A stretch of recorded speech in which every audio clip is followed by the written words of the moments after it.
Hello Aries, Sun, Moon, Rising, and Venus signs. Kamusta kayo? Sana po ay nasa mabuti kayong kalagayan. Welcome back po sa Star Tarot. Kung bago kayo rito, welcome din kayo. Thank you for your support. I truly appreciate it. God bless you all. Aries po, ng mensahe po ninyo ay Star Energy. Napakaganda nito.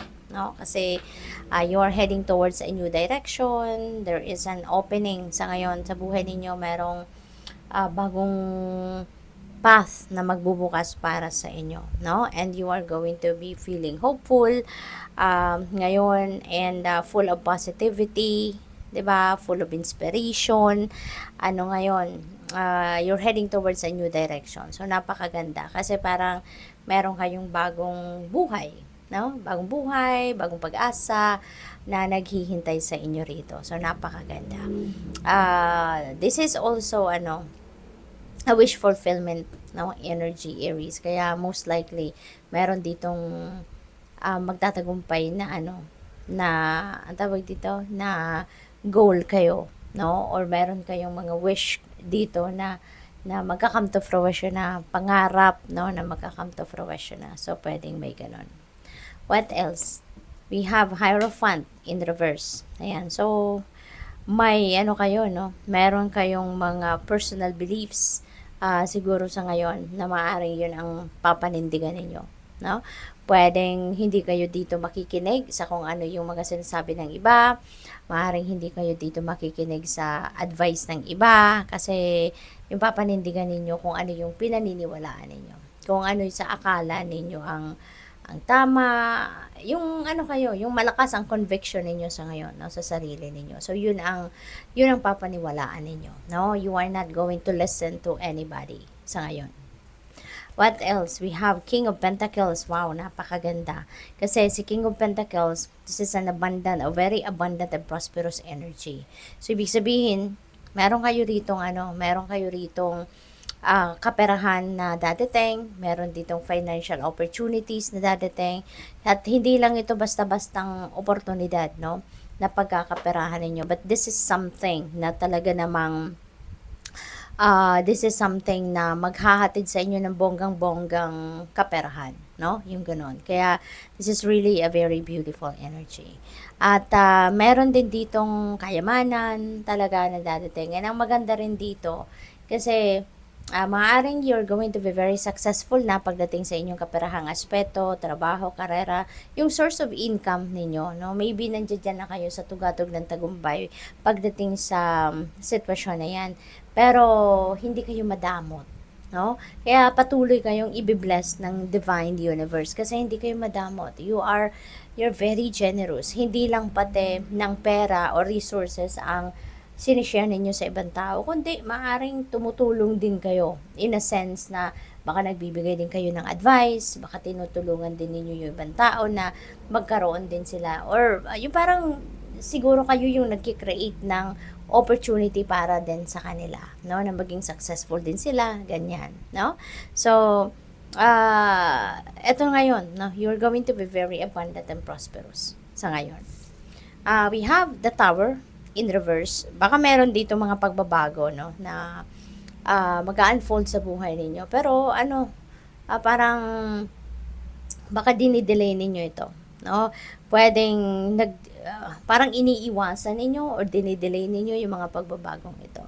But you know what, yung mga pagbabagong ganyan, Aries, sa buhay natin, lalo-lalo na kung hindi nanggagaling sa atin yung pagbabago. Alam mo yun, yung pagbabagong caused or created by someone else or by yung nasa outside world ninyo, no?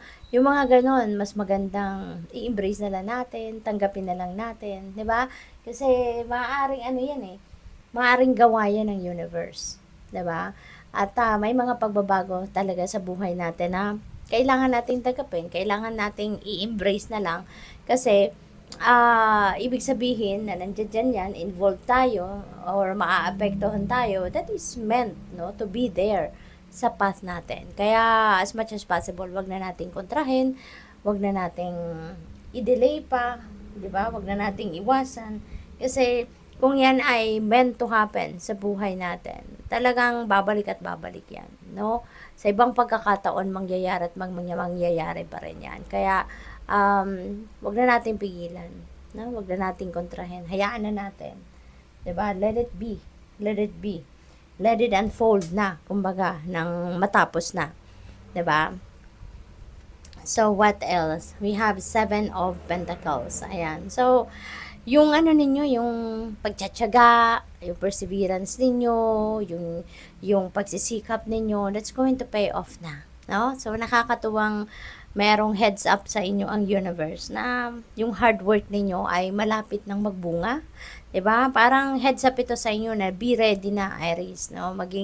Maghanda ka na ng kung anong mga gagawin mo pagdating ng pagtatagumpay na ito, no? Pag nangyari na yung mga pagtatagumpay na to, ano yung gagawin mo, 'di ba? Ano ang plano mo sa ngayon? Yung gano'n, no? So, ngayon pa lang siguro kailangan pag-isipan mo na, 'di ba? Pagplanuhan mo na, no? Dahil parang may promise dito. Na whatever it is that you are expecting, whatever it is na success na hinihintay ninyo, maring very soon, no? Ano na yan, mapapasa iyo na, no? Kaya, be ready for it. What else? We have the devil in reverse. Ayan, so this is good kasi parang ano na, magde-detach na kayo doon sa mga obsession ninyo, kung meron man, sa mga addiction ninyo, yung mga gano'n, no? So, depende sa inyong sitwasyon. But, yun na maganda kasi you're going to realize na sa ngayon na kung ano man yung obsession ninyo sa ngayon, that's no longer good for you, 'di ba? Hindi na 'to maganda para sa iyo, hindi na 'to makakatulong sa iyo, hindi ito yung best, no, na place to be kumbaga sa buhay ninyo. Kaya maglalakas ng loob na kayo na iwanan na, talikuran na kung ano man 'yan, no? So now is the time na maiisip mo na 'yon. You're heading towards a new direction, 'di ba?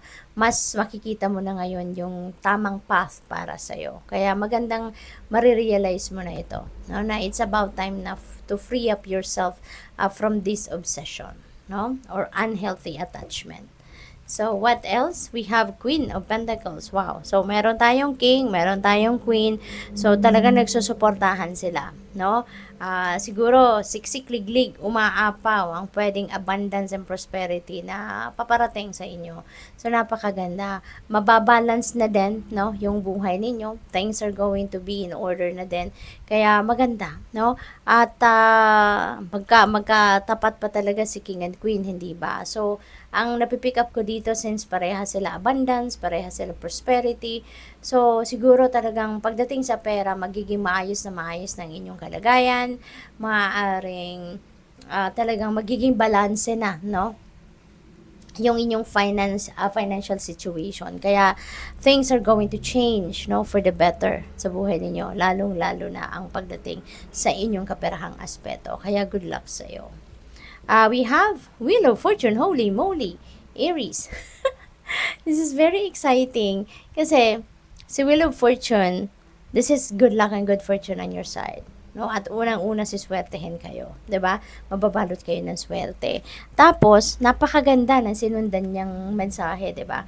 Queen of Pentacles. Nasa tapat niya, King of Pentacles. So, definitely, So, feeling ko, siswertehin kayo sa inyong relationship, no? Kung meron kayong karelasyon ngayon na love and romantic, no? So, magiging maswerte kayo dyan. Relationship ninyo sa mga kaibigan, relationship ninyo sa pamilya, no? You will be lucky there, no? Aside from that, pera, no? Talagang siguro siswertehin kayo ngayon sa pera. Kasi this is both abundance, 'di ba? Tapos sa start din, this is a new beginning. So, meaning meron kayong sisimulang bagong chapter sa buhay ninyo. You're going to start ay bagong yugto sa buhay ninyo, lalong-lalo na pagdating sa kaperahan ninyo, no? And you're going to be very abundant and prosperous. Abundance is coming your way, no? Magkakaroon na ng inflow of abundance dito sa buhay ninyo. So, sobrang laki ng swerte na pwedeng bumalot sa inyo talaga sa ngayon, no? With the Wheel of Fortune. Positive changes coming your way. Hindi lang sa pera, kundi sa iba't ibang parte ng buhay ninyo. Yung parang may isasaayos na ngayon yung inyong mga sitwasyon. Kaya, good luck sa'yo. So, final message ninyo, kuha tayo ng trinket dito. Final message. Ayan, no, napakalaking butterfly. So, ibig sabihin nito na talagang merong pagbabago, no? At kahit anong resist ninyo rito, no, sa mga pagbabagong ito, kahit anong kontra ninyo, kahit anong pagdidelay ninyo, that is going to happen because it is meant to happen, no? That is the universe's, favor, no, sa inyo, no, na talagang by hook or by crook, no, because divine timing has come, dapat mangyari ng mga pagbabagong ito, kaya mangyayari at mangyayari na ito. So good luck, thank you for watching. Love and light, namaste.